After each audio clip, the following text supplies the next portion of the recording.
Hi everybody, my name is J.Hamilton. I recently wrote an article titled Exponential Multipliers, Is Heaven on Earth a Real Possibility? And I thought we'd talk about it.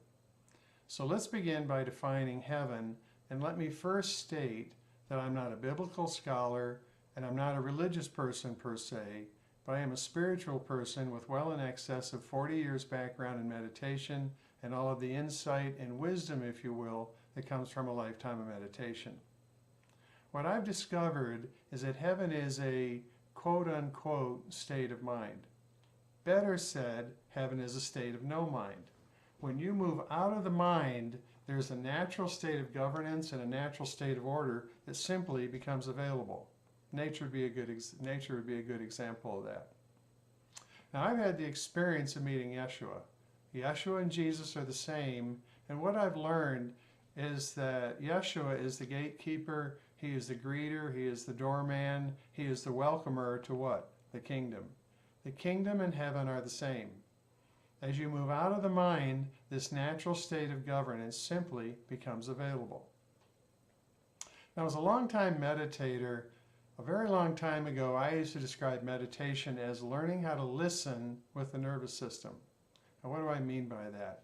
As you meditate, as you quiet down, as you move out of the mind, and we're going to use that phrase quite a few times, as you move out of the mind, you'll discover that your nervous system is your center and that your nervous system, if you will, listens. It's very subtle, but it's just like when you look out through your eyes, you sense out and you receive information back. And when you touch with your fingertips, you sense out and you receive information back. The nervous system does this all the time as a whole, and it's your connection with the cosmos.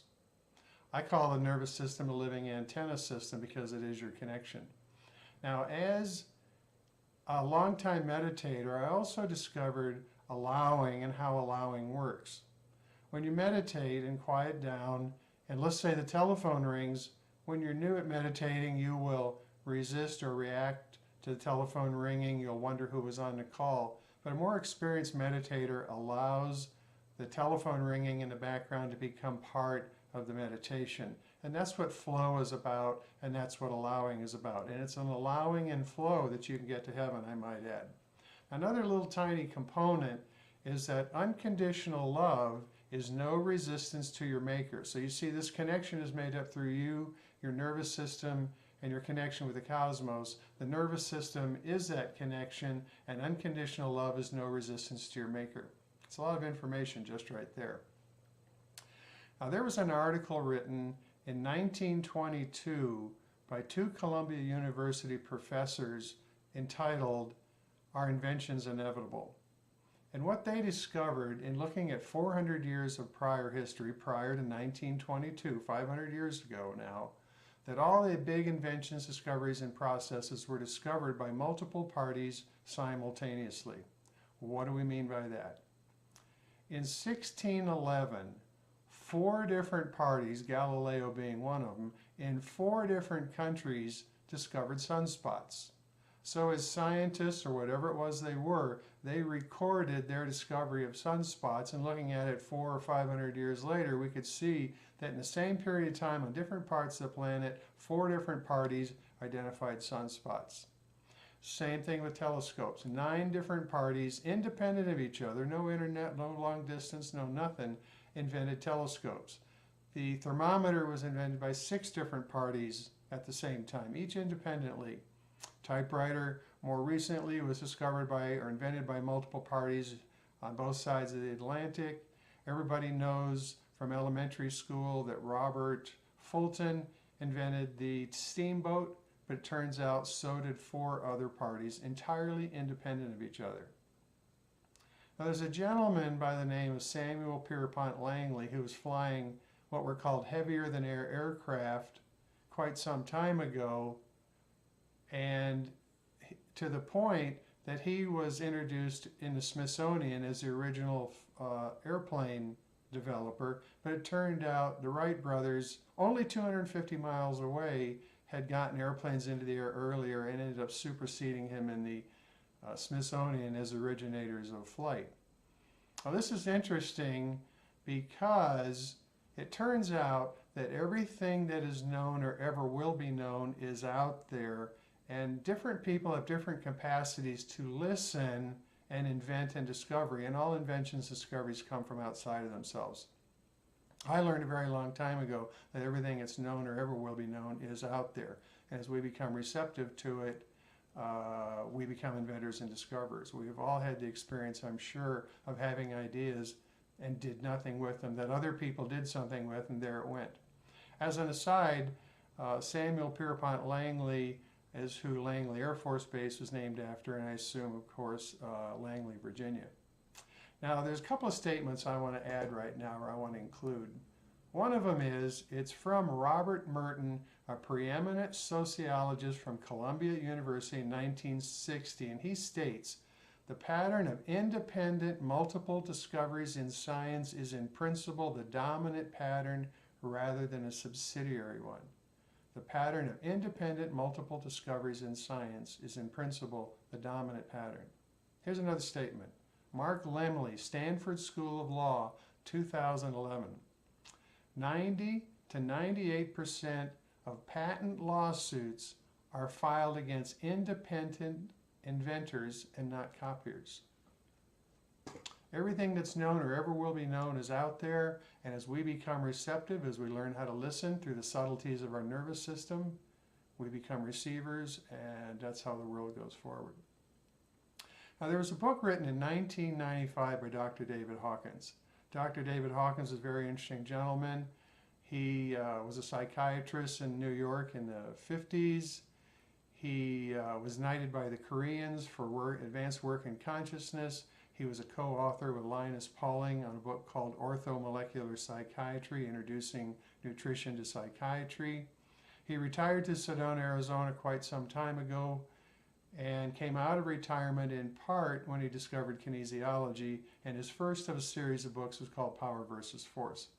Power versus Force was very interesting because in Power versus Force he introduced something called the map of consciousness. Map of consciousness is very interesting and germane to our conversation because the map of consciousness introduces a scale of 0 to 1,000, and 0 to under 200 are the states of apathy, fear, grief, anxiety, rage, up through pride at 175. 700 on this map is where enlightenment starts, and 200 is what I call the break point on the map, and it's labeled courage. It takes courage to step out of apathy. It takes courage to step out of pride. It takes courage to step out of any kind of comfort to go to another level. What's very interesting about this map, two things. One is it very capably displays consciousness, i.e. the more resistant, the more rigid, the more shut down you are, apathy, fear, grief, anxiety, rage, whatever, the less conscious you are. But the more conscious you are, the more open you are. The more open you are, the more allowing you are. The more allowing you are, the more conscious you are, if you will. And the more open you are, the more you blend with innate intelligence. For example, one person on this map at 700, admittedly a very high number, counterbalances a negativity of 750 million people below 200.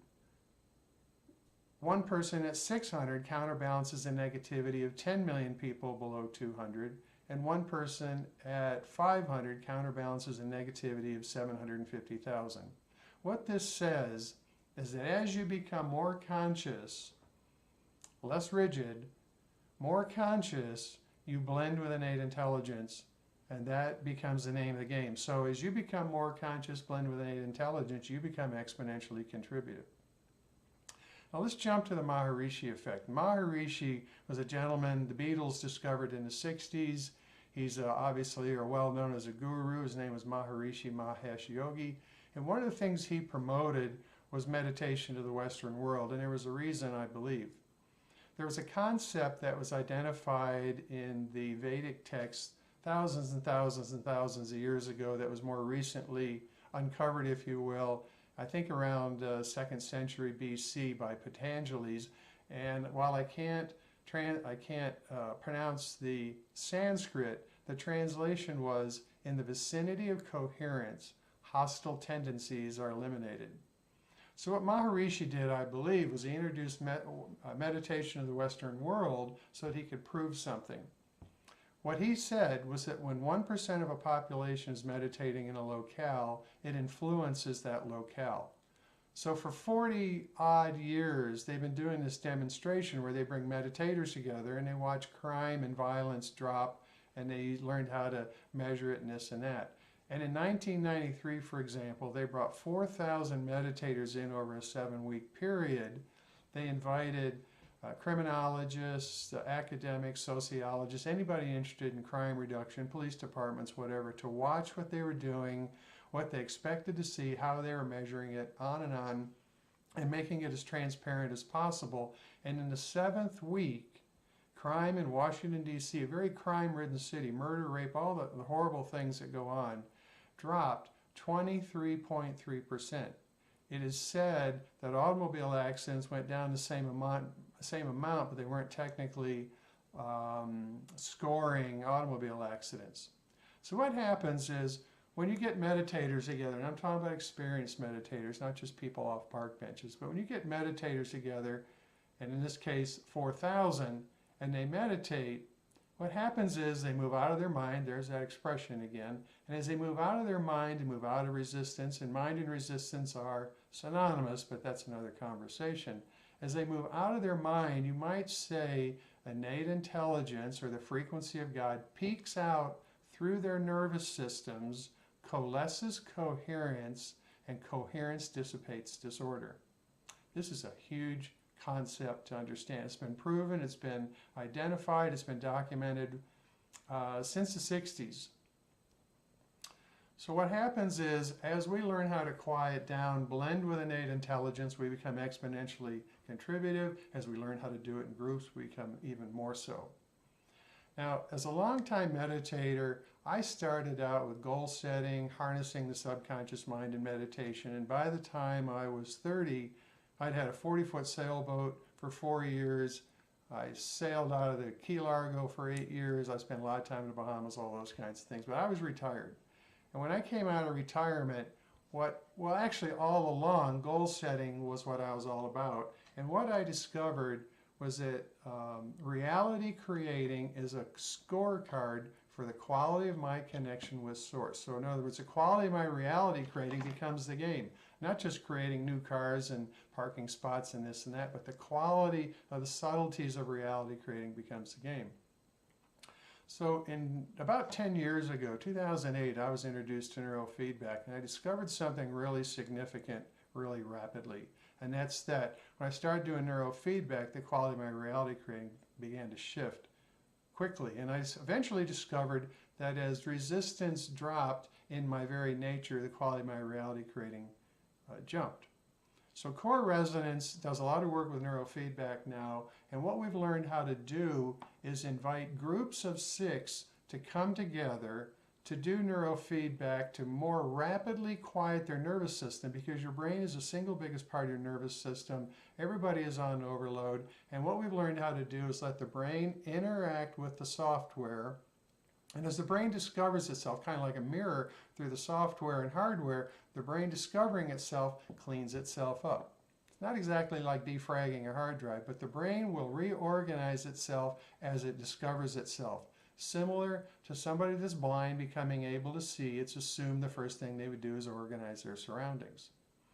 So what we've learned how to do is rapidly advance consciousness by rapidly quieting the nervous system through proprietary neurofeedback and special mechanisms. I might add there is no programming whatsoever in the work we do. And the goal is to have groups of 6 called colonies where 6 people work together sharing the ownership of the core resonance neurofeedback and the intention. And as they rapidly quiet their nervous system, they bump up the map of consciousness. And as they bump up the map of consciousness, potentially as much as 200 points. And by the way, Dr. David Hawkins said most people bump 2 points in a lifetime. As we bump up this map of consciousness quickly or over a relatively short period of time, we become enabled of a much more available capacity to interface with innate intelligence, i.e. we become hosts for innate intelligence expressing through us at all new levels. And the idea is if you had 6 people working together who all could bump their consciousness towards 700, 650, if you say from 450 to 650, what we've created is a massive portal for innate intelligence to express through us into this dimension. And as we've discovered, coherence dissipates disorder.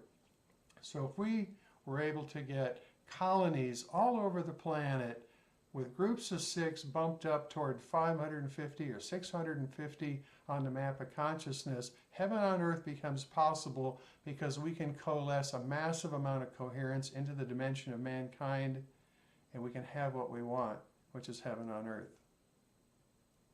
Please be in touch if you have questions or interest. Namaste. Thank you.